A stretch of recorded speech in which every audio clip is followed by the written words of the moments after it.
want to just wrap up. Then we've got a 10-minute segment roughly to finish up with here.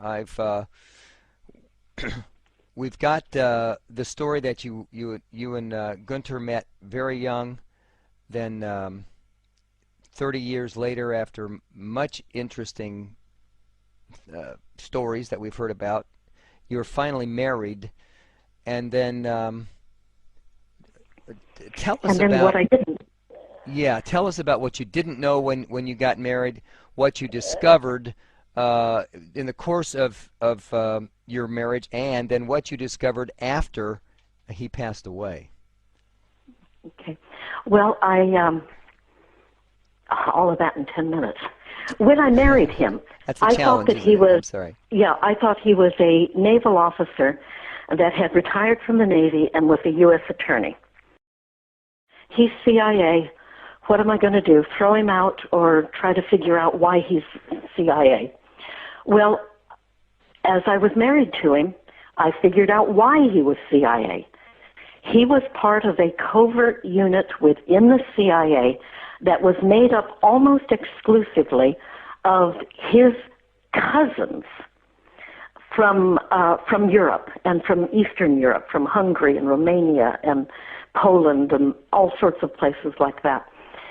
And they were the people who had grouped together, and they call themselves Faction 2, and they are the people that put in place a plan to take down the Federal Reserve.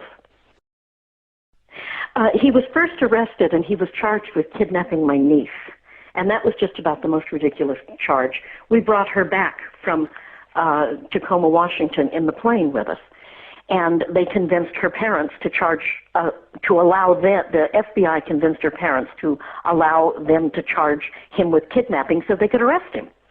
And of course, the parents went along with that. You know, so usually in other words, when, he was in prison for nothing to do with the October surprise? Exactly. Legally? In the beginning. And so they held him for several months on kidnap, and then I threatened to go public with it with my mother, and they changed charges to misuse of government aircraft. And then they sentenced him to 2 years in prison for misuse of the government aircraft.